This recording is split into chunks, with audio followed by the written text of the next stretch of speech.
Sir, maaari niyo po bang ipakilala ang inyong sarili? Okay, so go. Ako nga pala si Benirando Caintic, head ng park attendant ng People's Park. Paano po ba yung People's Park nagsimula, sir? Nagsimula ito bali sa programa ni dating Mayor Rodrigo Duterte na gikan sa masa para sa masa. Doon nagsimula. Saan po ba nagsimula yung pangalang People's Park, sir? Yun ay ginawang contest. So isang seaman yung nananalo ng 50,000 pesos. Kaya yung pangalan ng People's Park doon sa ginawa niyang gumawa siya ng pangalang People's Park, tapos ina-explain niya kung bakit People's Park ang tatawagin. Napakaganda, sir. Sir, ano po ba yung main purpose or mission ng People's Park? Sa ngayon, sa pagkakaalam ko, ito talaga ginawa ni dating Mayor Rodrigo Duterte para sa lahat na, hindi lang sa lahat ng taga Davao, kundi pati na rin sa labas ng Davao, and yung mga partner, yung sa labas ng bansa, para sa lahat ito. Ano po ba yung concept na pinagbasehan sa architectural style and art ng People's Park?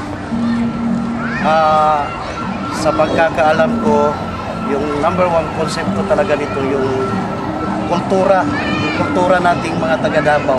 Kaya nga, unang-unang makita natin yung Durian Dome. So, yun ang pinakaunang konsepto, yung kultura ng Davao. Yung durian, nandito kasi yan sa Davao, marami yan dito. Ilan po yung estimated, ilan po ba yung mga tao na bumibisita po dito araw-araw? Hindi naman pareho, pero kung iano natin araw-araw, so nasa mga 10 to 15,000 a day. Pero iba pag may okasyon, lalo na yung Kadayawan, yung araw ng Davao, so marami talagang bumibisita. Paano po ba pinaghandaan ng local government, City of Davao, yung pagkakagawa ng People's Park, sir? At maaari niyo po bang ibahagi sa amin yung istorya behind the success of the People's Park? Pardon? Paano po ba pinaghandaan ng City Government of Davao yung People's Park, at ano po ba yung mga storya sa likod ng success ng People's Park? So, ang paghahanda talaga nito ay nasa local government natin. Kay dating Mayor Rodrigo Duterte, so wala kaming idea kung ano talaga ang ginawa nilang paghahanda. Ang ano lang namin, nagawa ito, naging successful ito dahil na rin sa mga tao na sumusuporta talaga sa gobyerno natin, sa local government natin ng Davao City.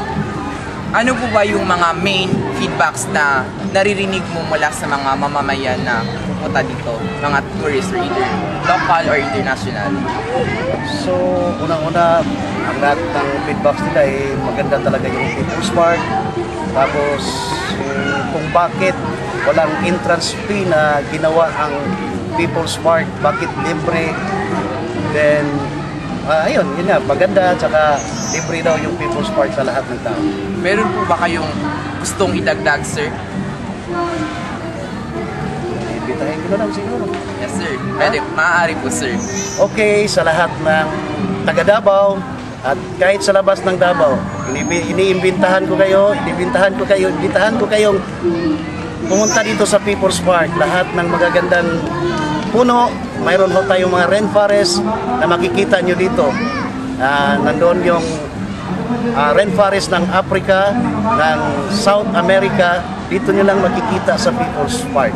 So, sa lahat ng mga bata, mga mama o papa, tatay o nanay, so pumunta kayo dito sa People's Park. Nandito lahat ang gusto nilang makita sa Davao. Yun lang po, salamat. Maraming salamat po, sir.